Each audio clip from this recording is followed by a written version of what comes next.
Alfred Kiplagat Koech. Okay, so Honorable Clerk, you may proceed to administer oath. Yes, Your Honor. Starting with Jonathan K. Chepkwony.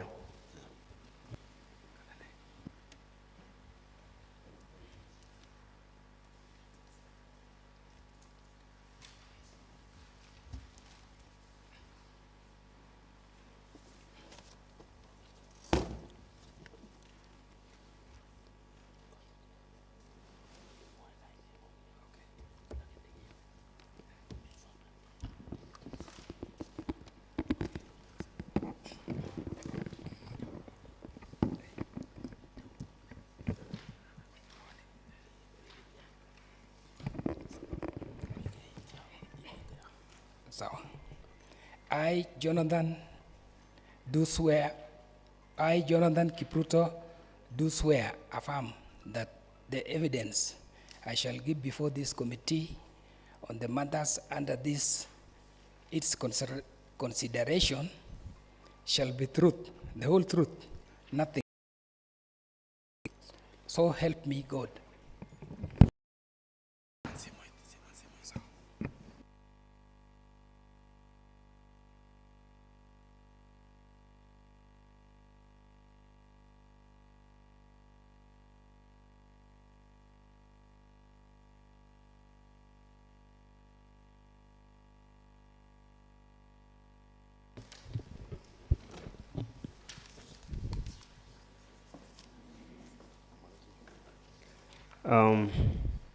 Mr. Jonathan K. Chepkwony, welcome to this committee on appointments. We have members of this particular committee present together with the Secretariat. I will introduce the members of the committee. Myself speaking, my name is Meli Cheriot, I'm the chairperson. On my immediate left is Honorable Eliud Kirongo. Next to him is Honorable Martin Douglas, Honorable Paul Birech, Honorable Sarah Mutwal, and on my farthest left is Honorable Walter Teno, who is also the majority leader. We also have the members of the Secretariat. We have the Honorable Clerk, Barnabas Kosgei. We have the Deputy Clerk Legislative, Isabella Mayo. And we have Kemei. Present also, we also have Evelyn Jepkazi, and we also have one of the honorable members present, Honorable Geoffrey Kevolwe. So I want you to confirm that you did a memorandum to this assembly on the 6th day of November 2023. Kindly speak to the mic because for Hansard purposes. I do confirm. You confirm that you filed a petition to this assembly on the 6th day of November 2023 against the of one CCM Philemon Bureti.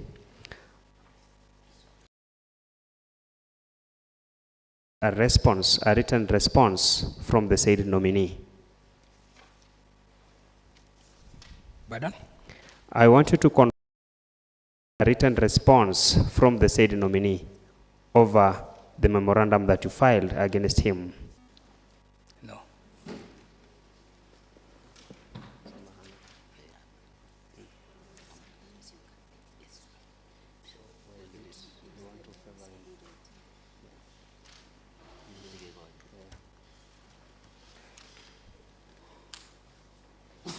So in less than a minute, you'll be favored with a copy of the response that was filed by the said nominee. And as we await the response, we want you to prosecute your matter, and thereafter we'll give a determination. So you have less than 5 minutes to prosecute your matter against the approval of the said nominee. First of all, I wish to... Kindly speak on your mic for record purposes. I want to congratulate the committee and the entire team and the entire team for communicating to me to come and defend my memorandum. First of all,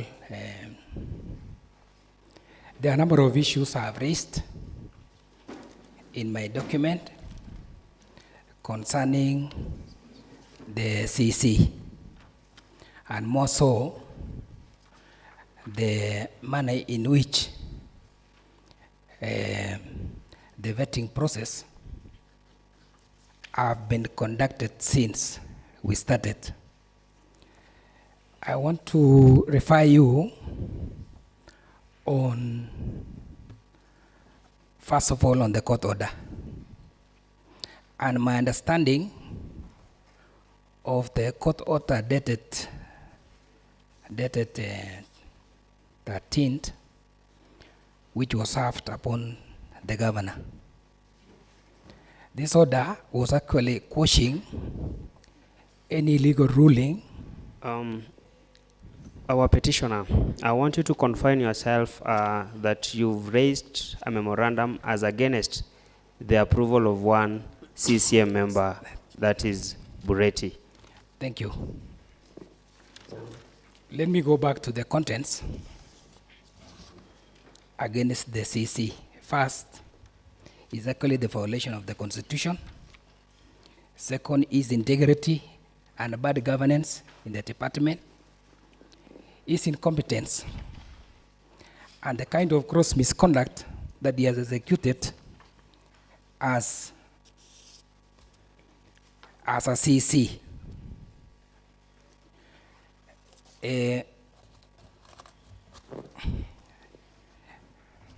As a CC. As I have explained in my petition, because the petition is actually a large petition, I just want to go to the contents of the exhibits which I have attached to my petition. First of all, in the CC member, since he took over the position of the CC in his department, I have exercised a number of violations of the Constitution. First,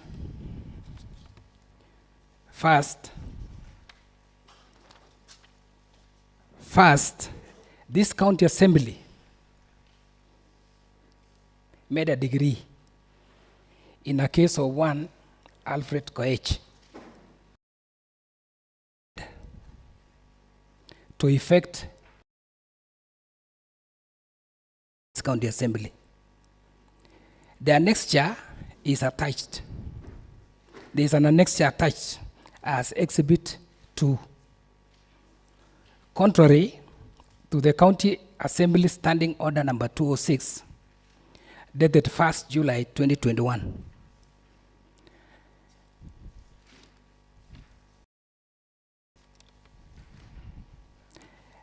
I think you can see that annexure.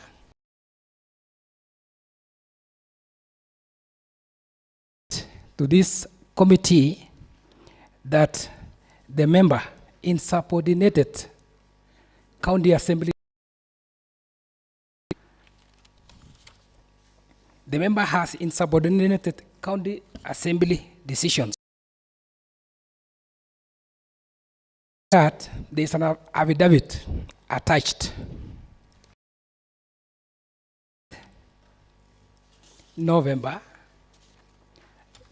2021 by one Alfred, whereby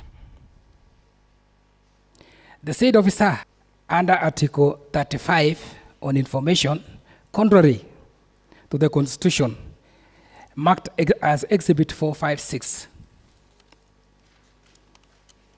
Exhibit 456. The former failed to advise the position of proxy public officers acting on position of evidence I have attached the evidence I have attached the evidences there.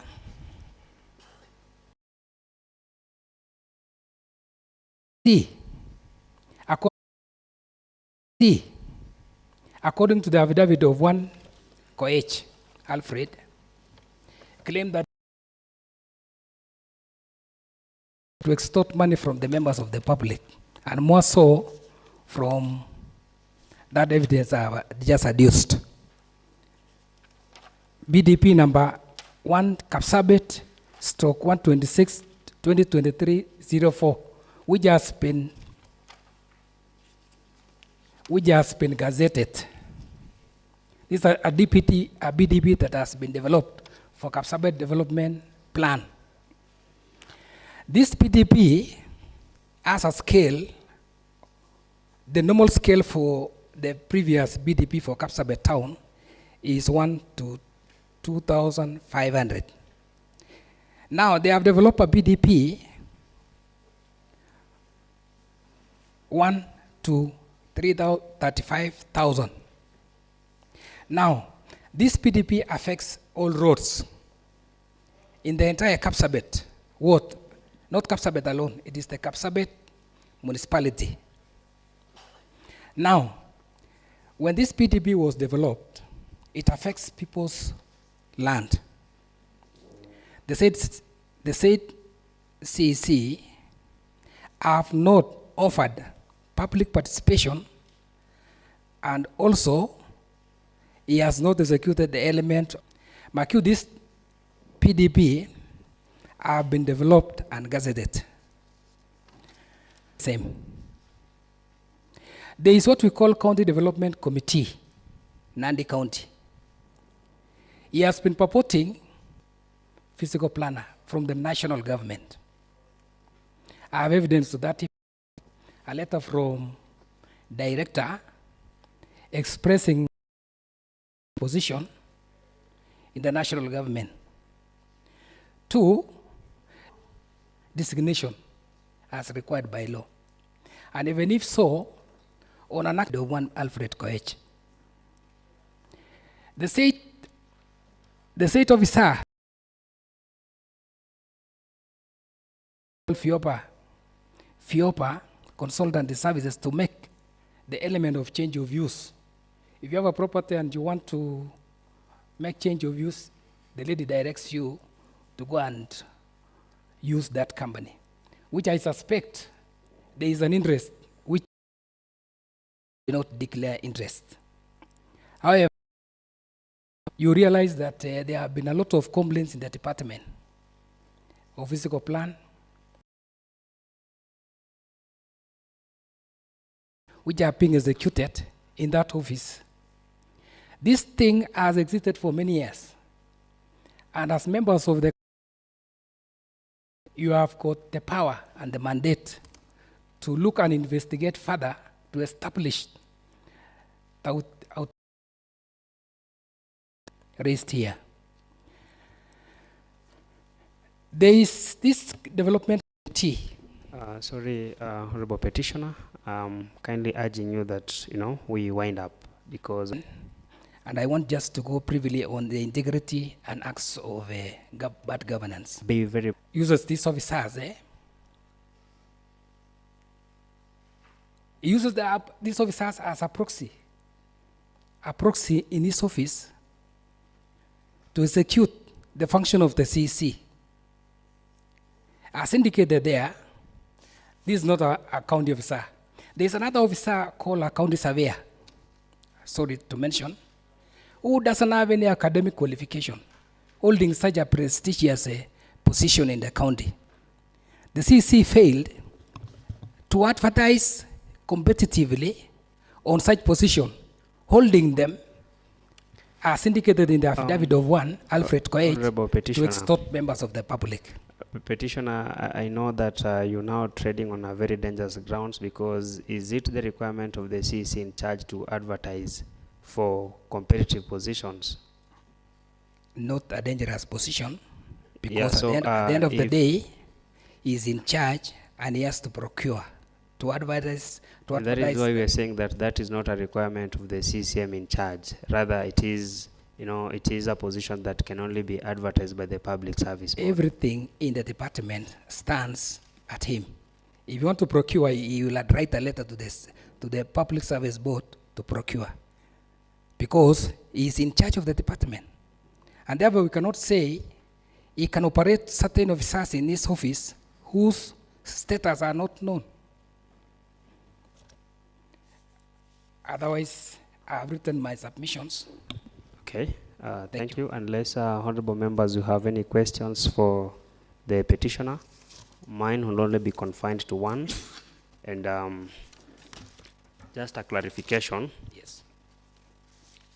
I have read the petition, and I've also keenly looked at the responses filed by the nominee on issues of gazettement of the part development plan, that is reference KAP 126/2023-04. He indicates that the same appeared in the dailies on 19th August 2023, that is in Taifa Leo and Nation newspaper, indicating of the dates of the public participation. Are you aware that public participation was done with regard to that part development plan? And secondly, I've also gone through the response of the nominee, and he indicates that this is a matter that was determined by the Honorable Court vide Environment and Land Court case number E129 of 2022 here in Kapsabet. Would you please clarify on those two? Just in less than a minute, please. I've just indicated that the component which he did not factor is the component of compensation. It is not the BDP. I said he developed a PDP, but did not factor in the component of compensation on a scale of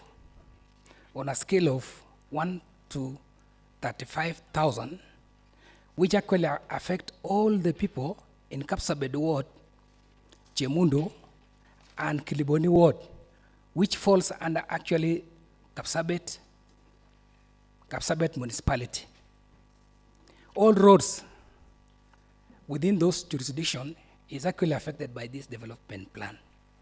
She did not pursue public participation on the component of compensation package as required. Because at the end of the day, somebody have built a house next to the road. Now she has developed this plan to affect that house. What next to the person who has developed the house? Because it has to be factored, and if need be, he should have actually used the Land Acquisition Act to acquire that space if she wanted actually to exercise that prerogative. Okay, members of the committee, any question to the petitioner? Yes, Mr. Chair, And as you ask, let us be very, very brief. Our petitioner, we appreciate the fact that you've been taking very, very less minutes to answer these. Okay. Kindly proceed with that. yes, Mr. Chairman, I stand corrected, and I stand guided by the chair. The allegation made by the petitioner to the county surveyor in terms of the credentials that he is not fit to be the county surveyor. Can you clarify the allegations? And if need be, let him produce the evidence for that purpose. Okay. I have explained it very clearly. Not the long way. I just want you to indicate whether you preview of the credentials that the county surveyor is having, so that the other one we can retreat determination on that particular aspect. Pardon? whether you've provided this committee with the credentials of that particular, he or she is not fit to hold that particular office. I have taken an oath to respond by saying he doesn't have any academic credentials.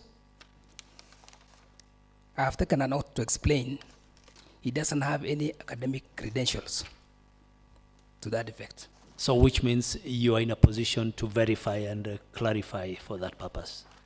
Yes, I know. Okay, any other question for the petitioner, please?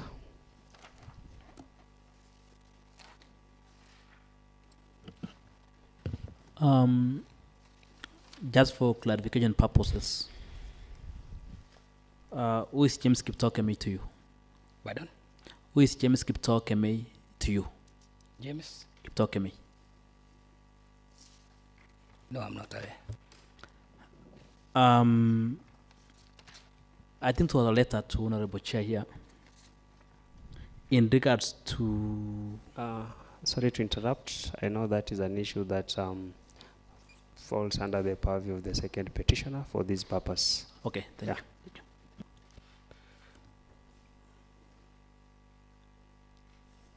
Well, I think if there is no any other question to the petitioner, you have prosecuted your matter.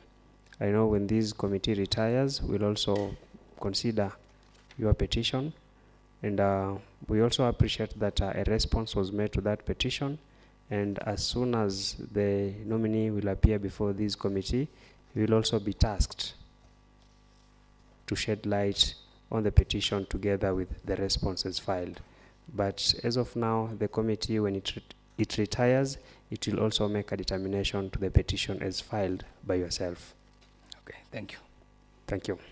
So you stand discharged, but you can be present when the nominee will appear before this committee, just to satisfy yourself of the petition that you filed to this assembly.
Alfred Koech. Honorable Clerk, kindly proceed to administer oath to the petitioner.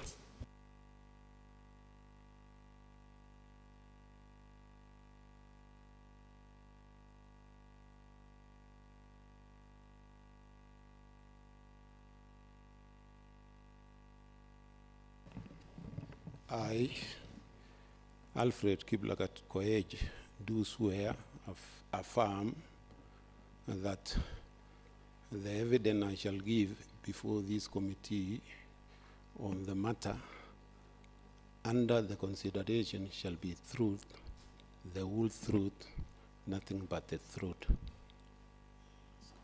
So help me God.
Mr. Alfred Koech. Welcome to this committee on appointments. Which language should we use? Tukitumia Kiswahili ama Kiingereza? Naweza tumia Kiswahili. Tutumie Kiswahili. Okay. Yeah. Sawa. So tunakukaribisha kwa hii committee ya appointments. Tuko na membership. We have the membership and also the secretariat. And just to bring you up to speed, we also have the members of the public. Kuna wale ambao wametoka, Kiswahili. So karibu katika this committee. Mimi ninayezungumza, mimi ni mwenyekiti ama chairman. Jina langu ni Cheruiyot Meli. Na pia niko na members wengine. Huyu anaitwa Mheshimiwa Kirongo Eliud. Anayefuata anaitwa Martin Douglas. Kando yake ni Paul Birech. Tuko na Mheshimiwa Sarah Mutwol na pia Mheshimiwa Walter Teno. Upande huu tuko na members wa secretariat ambao tunafanya kazi kwa pamoja. Huyu ni Mheshimiwa Clerk anaitwa Barnabas Kosgei. Huyu ni msaidizi wake anaitwa Isabella Mayo. Huyu anaitwa Bilha. Yule pale anaitwa Kemei na yule anaitwa Jepkazi. Na pia tunasema kwamba tuko na waheshimiwa wengine ambao tumejiunga nao kwa siku ya leo. Huyu ni Mheshimiwa Deputy Speaker ambaye anaitwa Wilson Sang. Na pia kuna waheshimiwa kadhaa hapa. Kuna Benjamin Matata, mheshimiwa hapa Kapsabet. Kuna Mheshimiwa Geoffrey Kevolwe, mheshimiwa kutoka kule Kiptuya. Kuna Mheshimiwa Nicholas Kemboi kutoka kule Dalat. Kuna Mheshimiwa Ezra Rotich ambaye ni mwenyekiti wa health kutoka kule Surungai. Yes. Na kuna mheshimiwa wa hapa Kapngetun Chemundu, to Mheshimiwa Julius Keter. So natumai kwamba umeweza kujua uko ama unapia katika kamiti ipi. So nataka tu kudhibitisha kwamba wewe uliweza kuweka makataa ya kupitishwa kwa CEC wa Lands, Environment and Natural Resources ambaye anaitwa Bureti Philemon. Ni kweli? Ni kweli. Na kwa hivyo tutakupa nafasi chini ya dakika 5 tu labda ili kuweza kuelezea kesi yako, na baada ya kueleza kesi yako utaweza kuulizwa maswali na wale members wa committee hii. Karibu. Asante.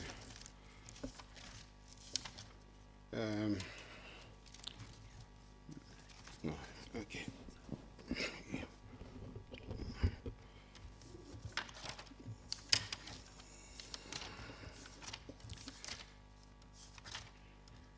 Na kesi yenye nililete nifanya memorandum nililete kwa sababu nililete hapa petition July it was July 2021 petition ya boundary dispute yenye tulikuwa nayo na county government.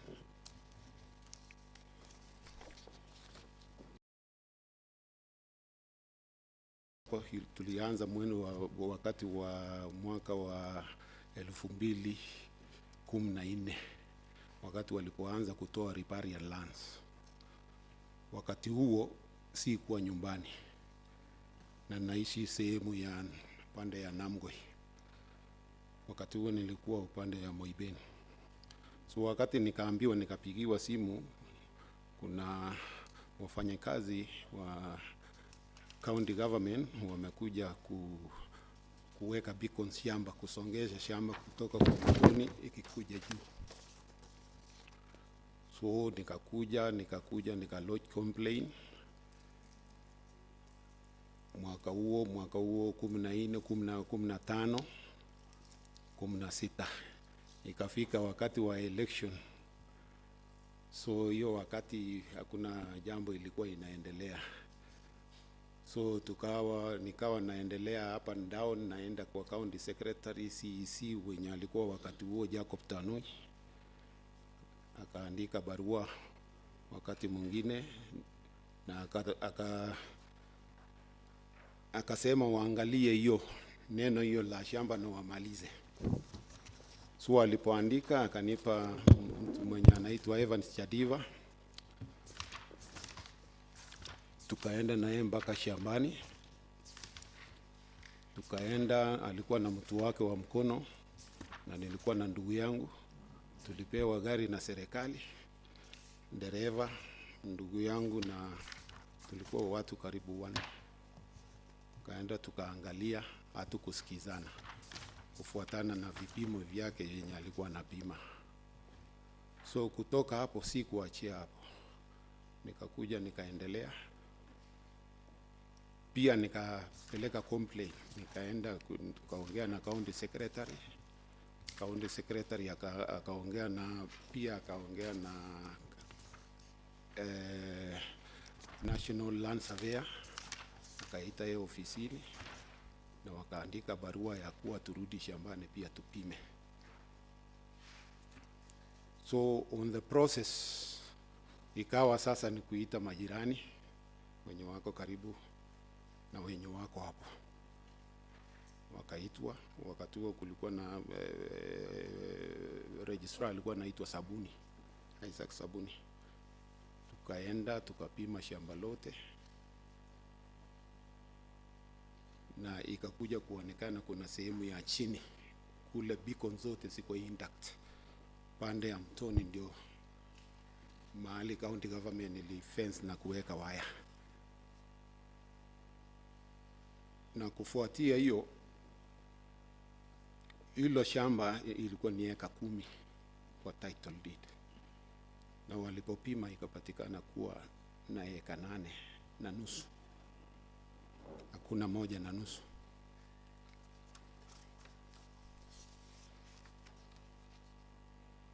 So wakati surveyor alipopima akapima ikapatikana ya kuwa ni eka 1.3, ndio ilienda sehemu ya chini mpaka akaweka mark kule chini kwa map yenye alichora sketch map, akaweka map. So kwa kuja nikafungua nini kwa registrar akanipa siku. Nataka ujaribu kuweza kufupisha ili tuweze kukuelewa kwa haraka. Ni yote ziko hapa, ziko kwa iko attach kwa hii ila ni petition yangu ya kwanza ya yenye county assembly ili adopt. So baada ya hapo tarehe 30 Mei 2019, 31 Mei 2019 tukapewa mabarua, tukaenda na surveyor, watu wa county government wakaitwa, CECs ngalawaja wakuja wenyewe, walitumana wenzao na wakafanya maamuzi ya kuwa hiyo sehemu ipimwe na serikali, county government irudishe singenge yake iweke the new mark. Kesho yake nikakuja nikaweka miti. Siku hiyo nikasema kesho yake nikuje ni fill miti na kuweka singenge. Kufikia kesho nikakuta miti zimeng'olewa. So hiyo ndio ikaprompt mimi sasa ni kuja nitafute usaidizi hapa county assembly. So nikaandika petition, nikaitwa, nikakuja committee, tukaongea,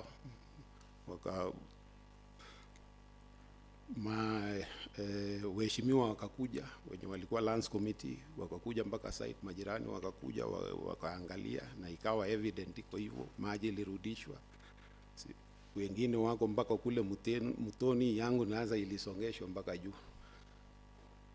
Eka 1 na kitu ilipotea. So baada ya hiyo wakakuja wakaandika ripoti yao, nikapata ripoti. It was around Bwana Alfred, ripoti ni ambayo umeweza kuiweka as part of these documents? Yes, Your Honor. Okay. Yeah. Do you have any other thing that you wish to introduce, or you're relying on the petition as filed together with the documents? Yes. Baada hiyo, baada nimeandika, nimepata ripoti. So ikawa ni wakati ilikuwa karibu imekaribia election. It was October 30th. Nikaona imechukua muda, nikajaribu kwa sababu wakati huo serikali pia ilipata ripoti yake na kuimplement ripoti yenye ilitoka kwa county assembly. So hapo nikajaribu, nikasema wacha niandike sensa, kwa sababu hakuenda kwa kuimplement. Kwa sababu nilimpigia simu akasema hapana, wewe kuja launch complaint na tufanye review. Sasa hapo nikamwambia hapana, nitarudi nyuma namna gani, si uandike barua ya kusema, kwa sababu singekubali imetoka assembly alafu tunarudi nyuma tena. So hapo sasa ndio hiyo maneno sasa. Bwana Alfred, nataka tu uweze kutueleza kwa ufupi, Yes. tafadhali. Yes. Yeah. So tukamaliza namna hiyo, hawaku implement my report kulingana na report ya county assembly. Kwa hivyo swala lako kubwa ni kwamba ile ripoti ambayo ilipitishwa na county assembly haikuweza kuwa implemented by the then CEC. Na nimesoma hapa ya hiyo ile nini nimepatiwa hapa ya kuwa anasema sio haimuhusu, kwa sababu walipoandika wakaandikia yeye na wakaandikia Land Commission. Kwa hivyo uko na jambo la kusema kuhusiana na hiyo response ambayo yeye ameweza kuiweka hapa? Nina jambo, kwa sababu labda tu utasema hilo jambo kwa dakika moja ili tuweze kusave nafasi. Ndio kama waheshimiwa ama members wa hii committee wako na maswali kwako, watakuuliza kwa haraka. Naweza kusema hiyo wajibu ilikuwa ni yake, haikuwa ya Land Commission, kwa vile walipoandika wakaandika avail hiyo data yenye wako naye na harmonize hiyo mambo iishe. So kwao wakaenda kukaa naye na hao kuchukua mawasiliano yoyote, mpaka mimi nikapiga simu na hakuna chochote, kwa sababu that is a private land. It's okay. Tunashukuru sana kwa kuweza kuprosecute hiyo petition yako. Kwa hivyo nitauliza tu members of the committee kama wako na swali kuhusiana na ile kesi ambayo umeweza kuiweka kwenye hii committee.